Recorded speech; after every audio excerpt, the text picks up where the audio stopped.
Hello and welcome back to another episode. Today we are going to be advancing to the Copper Age. We're currently stuck in Chase the Skies because last time out we built our amethyst farm, which utilises the dried ghast and the happy ghast, and I have not got around to updating my mod list yet to get me into the Copper Age.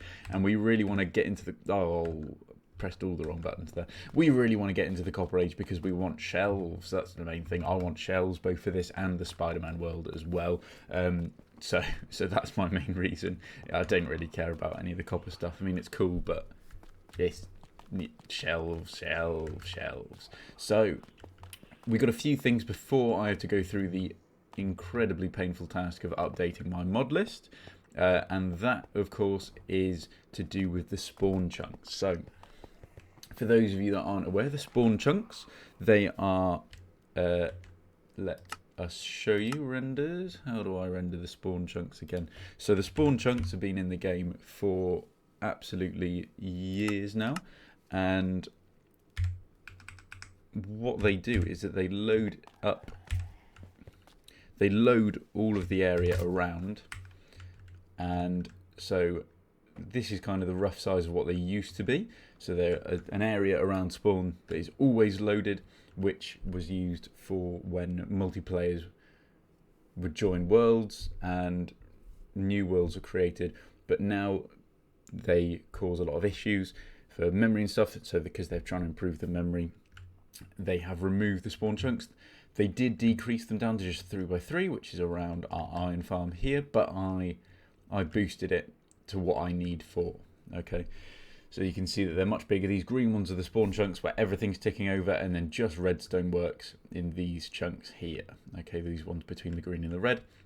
So everything's kind of loaded that needs to be loaded, which is what we need to do again. Am I happy with this change? Yeah, I'm quite happy. Originally what the plan was is that I was going to remove the spawn chunks. Mobs are incredibly loud. We're going to need to initially remove the spawn chunks because... Not remove, I'm going to need to move the spawn chunks so that I could then fit things around the farms in certain areas around here. So I was going to have to move them at some point, but now I don't need to do that because we have control over individual chunks that we can load now. So what we need to do is that we need to set up some chunk loaders to load anything important, and then we can update, and then we can then get into our important stuff for the rest of the episode. So our very first job is to figure out where we want to put our chunk loaders. So let's start off figuring out what farms we need to be loaded. So sugarcane farm can be loaded because of the tick.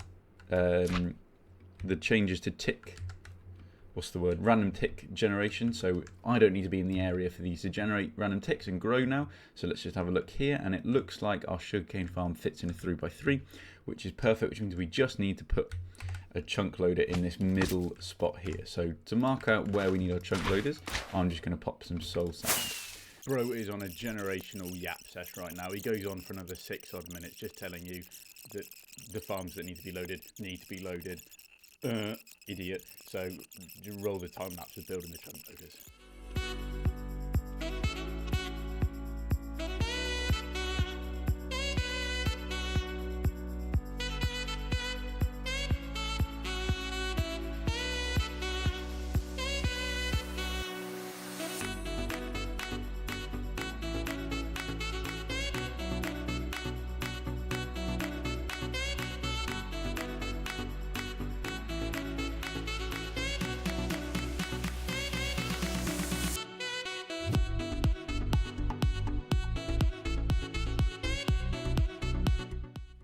So with our chunk loaders finished, I can now update to the Copper Age. And of course, since then, Mounts of Mayhem came out. So when we're back behind again. Yeah, but anyways, let's turn our attention to the star of the Copper Age update. And what is hiding behind the door is that star. Come on out.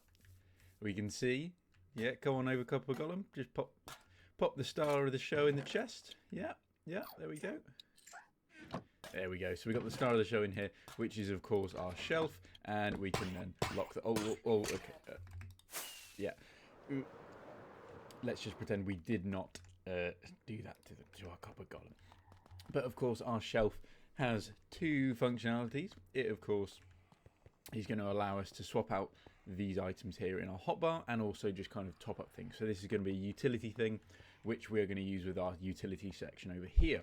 Of course, we've got our rockets, our food, and at the moment, scaffolding. What we're going to do is we're going to shuffle the scaffolding 1 over 1, and we're going to create a torch crafter here. So we can then have our shelf in the middle here, pressure plate on the floor, and then we can either come up and we can restock all 3 items at a time, or we can just restock individual items here. So what we're going to need to do is we're going to shuffle these boxes around, because of course we're still going to need to be able to collect the boxes themselves to then put into our ender chest system, as well as also having them feed into the shelf. So we need to, of course, create our torch crafter. And at the moment we are not producing charcoal. So what our plan is to take our oak logs over from our farm over here, bring them over.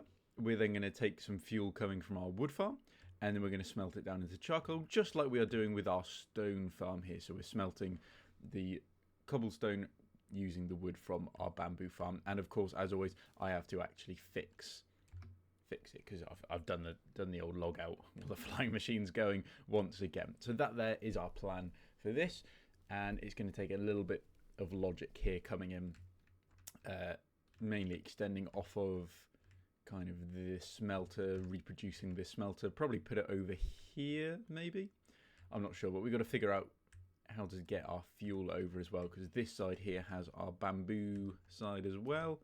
So I don't quite remember how I've set it up, because it's been a while. It has been a while, but that is also something that we're going to figure out, and I will come back to you once we've kind of got the system of getting our charcoal and our fuel in from over there and going through some of the logic. So we come back in with our logic and our input sorted for our smelter. We've got our wood coming in here. Warning. Carrot overload. What do you mean, Warning. carrot Warning. overload? What kind of... Oh, yeah, no. Yeah, that's a carrot overload. I agree with you there. I've got to agree. So let's pop all of our carrots away, shall we? Make sure those don't despawn. We don't want to lose anything. So let's pop them away. There's a space in it. What kind of poorly crafted comedic bit is this? Right, let's flow on over to our carrot farm and have a look at them coming through. It's blocked off anyway. What do you mean? What do you mean that it's overflowing? It's coming into these... What? I didn't make this. Is this some sort of overflow? Yeah, crafted, but yeah, this is some sort of overflow. Who made this? I did. But who are you? I am you, but from the future. I've come back in time to stop the carrot apocalypse. Where are you? Right, there's... What? I am on your AFK spot. Okay, right. Well, come on up. We'll have a look. Come on. What do you want? What do you want? No, not that AFK spot. Your other one. Oh, yeah, I see. Hello. Right. Come on over here. Right. Nice landing. So let's. What are you looking at there? So yeah. Okay. In the future, the carrot apocalypse happens, and it all happens because of this farm overflowing. So I've come back in time to stop it from overflowing. But you need to sort out a better solution for your factory. Okay, yeah, we can do that. I mean, your solution's pretty good already, I think. Yes, that bit is, of course, but I am talking about hooking it up and doing all of the fancy redstone bits so that you can make a nice video out of it. And, this bit comes to something. Oh, okay, yeah, no, I get what you mean. So yeah, I guess I'll do that. Hook it up to the back of the old system, do some comparative wizardry, and we can hook that up for you. So you here for long? No? Okay, he's already stopped talking to me. Well, that just shows why this video is taking so long to come out, and it is because I had to invent time travel for it. So let's... is killing future me going to do anything bad? Sure it can't. No, well, there we go. Right, so let us progress on with... Well, not what we were going to do, but our new system here. So let's come on back and talk about some of the logic that happens right at the back here. So as you can see, this gold line here, this is our best... let's go free cam for this. So as you can see, we've got a few lines back here which show when things are full, and these go and stop the farms. So for example, if we trace our iron one here, so when the iron is full, this barrel is full, it turns off our iron farm, so it runs all the way over to our iron farm here, and then the zombie stops moving around. Obviously iron golems do still spawn, but they don't spawn as quickly in. So that's what we're looking to do here for our carrot farm. So what we're going to do is we're going to run whatever colour we've got for carrots, which I believe is orange concrete. Yep, so we're going to run an orange concrete line off the back of here over to here, and then we'll have that block going forwards and backwards retracting, and these hoppers being locked. So if we aren't full on carrots, then carrots will slide through and store at the system. Otherwise they'll just go into this and it'll create some bone blocks there. So thank you, me from the future. It seems that I have now been able to solve a problem which prevents some sort of apocalypse in the future. The carrot apocalypse. I'm sure that's never going to come back around to haunt me at any point ever again. Before we get back to where we should have been before that rude man from the future came and told us about the carrot apocalypse, we solved it.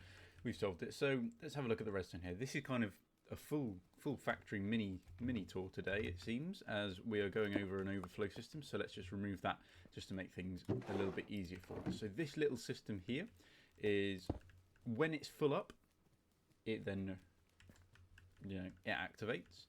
So at the moment we're requesting carrots. The carrot farm is on, so this redstone line, as the box isn't full, so things can easily slide through here. What we do then is that when it's full, you can see that redstone block's retracted, and then the line goes off, which then means that our carrots are going to be composted into there, and there's no more carrots coming into the system. Because we've got such a big backlog of carrots, if we remove stuff, it does not come back on. So the whole box needs to be empty before we then get carrots coming back into the system here again. So that's kind of our overflow system, which is in place in a couple of places. It's not in some other ones because we need more things more often. So for example, like iron, this one is just going to, whenever this is empty, it's just going to turn straight back on again. I mean, we could do this kind of bulk thing again. I might do that in the future, but this one's the priority because we've got so many carrots and they're only used to craft food. So let's get back to where we were before we actually got interrupted, and that is with the logic for this system here. So we've got our wood coming over from there, and then it comes into the furnaces here. Now what then happens is that it fills up most of the way, and then once it's completely full, then it will then send a signal over to tell it to stop sending wood over here and instead just bulk store it. So let's flick this farm on, and you can see that it's going to be in use, and we come on over around the back here. We've got our storage here for our oak logs, and we have our filters, if I can just hop up there. So we've got two different filters, one for oak logs, and then, so three, and then our rooted dirt one here. So this is the first one. So this one here is the one that's sending our wood over to our furnace, and then eventually once that hopper then fills up, this will then lock here, and then all of our wood's just going to be stored here.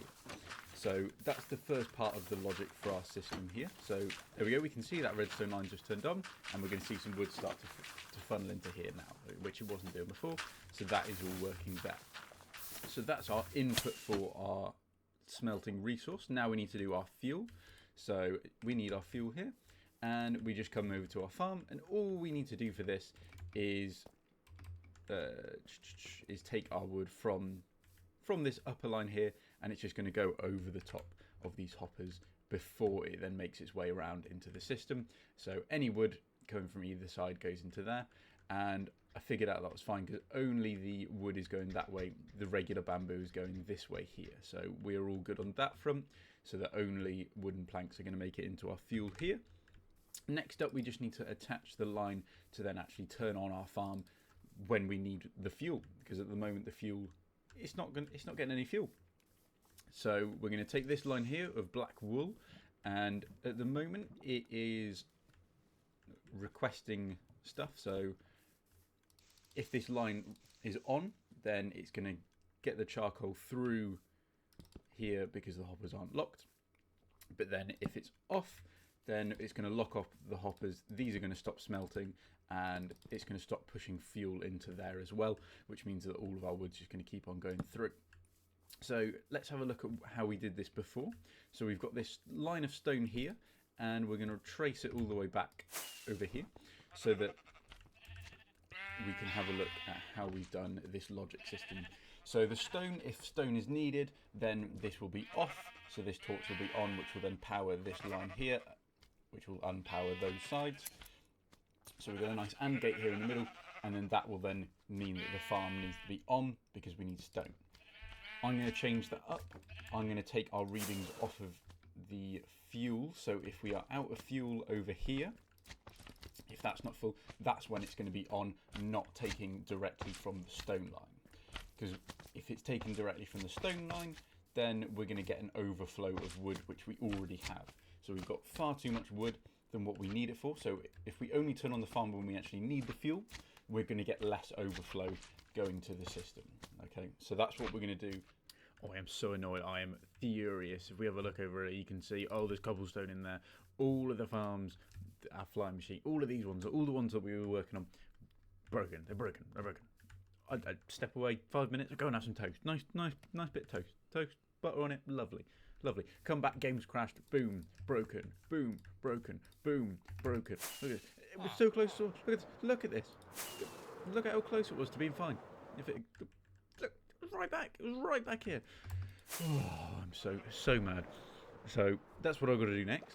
But we will have a look at what we have done here. And so we've got the input line here for our farm that runs all the way. That's going to turn the farm on whenever this is not full.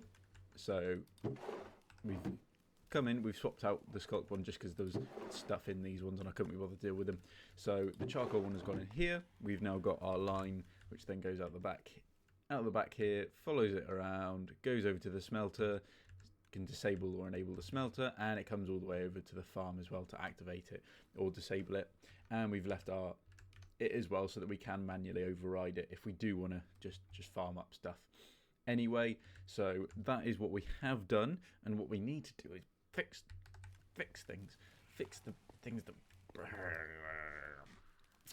yeah. So I'm going to fix those, and then we're going to come back, and then we're going to do the crafter here, and then we can then hook it up to its request function as well. So I'm going to fix the bloody thing, all that with some bloody toast.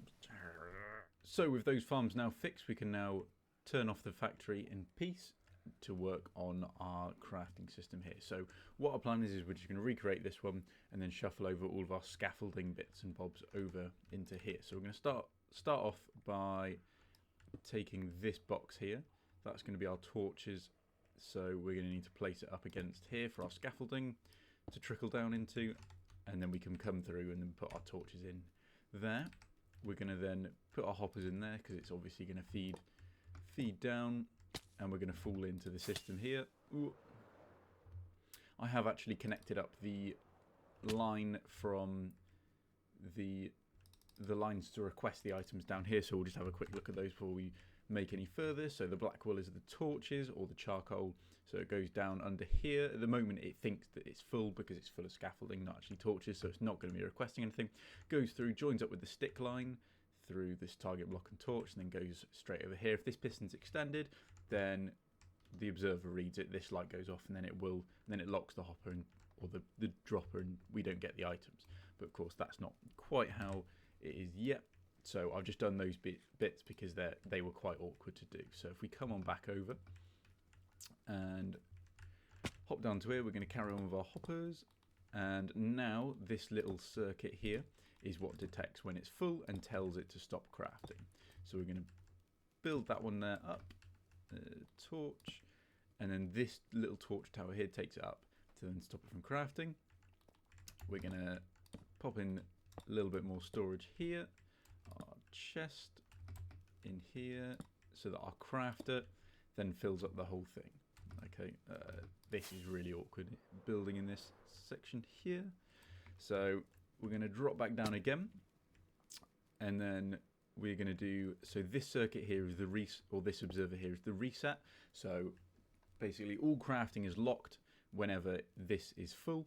So once it empties again, this just restarts the crafting because everything backs up, and so it then can't craft, which means we need to restart the system. So we're going to go back over to here, continuing along. Block there. Observer's going to be facing that way, I think. Yeah, and then that one's facing down, and that is the crafting system almost set there. Really awkward bits. Yeah. So we'll come back over here, and got that torch there. We're going to need another torch here, which then goes into this. So this will lock. I put all my redstone blocks away. How awkward. Didn't I do a never do redstone on camera episode? I'm pretty sure I did. No, I did do that. I don't know why I'm saying I'm pretty sure I did do that. So that one then comes up here. And then we've got a comparator, which is going to read through the ice to the hopper, where we're going to program in our crafting recipe here. So this one's going to be our crafter here for here. Oh, this is going to be awkward. Okay, right. Let us bam, bam, bam, bam, bam, lock. We're going to need to take all of this out as well, aren't we? So this is a little bit awkward here. So there's our recipe there. You can see that we're crafting torches there. And then we program it in up here by putting our sticks and our charcoal up there and filling out with our shears for items there. So next up we go to our scaffolding. So we're going to need all of our bamboo in there. Play around with that. Pop the string. So there we go. And we have programmed in this recipe here. So there's our programming done. Next up we're going to need to empty out all of this. And I think that should be us good now, if I believe so. So we're going to come on down here. This is where we actually change up our system a bit, because of course we're going to be having our shelf. So we've got the module all finished in. We've got everything crafted up here, and we can see it in action. Stand on the pressure plate, boom, everything goes full. Fantastic work there. What we have done in addition, all of these lines here are hooked up so the factory logic is working. So when these things are full, they're going to stop requesting the items. The factory's off at the moment, just so that things don't overwhelm me at the moment while I'm trying to do some other things. And we've got this line here which runs from our charcoal storage here all the way over to the farm where we're going to be getting the charcoal. And then it of course has a manual on and a manual off switch, just so that if I want more materials then I can manually do it, or if I don't want things to be running so things don't break, which is what I don't want it to break at the moment, so things just manually off at the moment, even though it's got the signal to be on. And that line of course runs by our smelter as well, so we can disable that there. So all in all, happy with the project, really happy with shelves. I can't wait to start actually building with them, as this is the only shelf we've got here. But the utility, absolutely perfect for our situation and what we need it for. Boxes here, great UI improvement is all I can say. I'm really happy. And the shelf this is just the start. There's more shelf things to go. So if we can do our twirl around and we can get into our outro. So I'd like to thank you all for watching this one. If you have enjoyed, make sure that you subscribe. Hopefully there will be another video this year. I mean, it's early on, so hopefully I can stick to that promise. And make sure you leave a like, a comment, do whatever you want. If you do stuff, that'll help me out lovely. So thank you very much, and goodbye.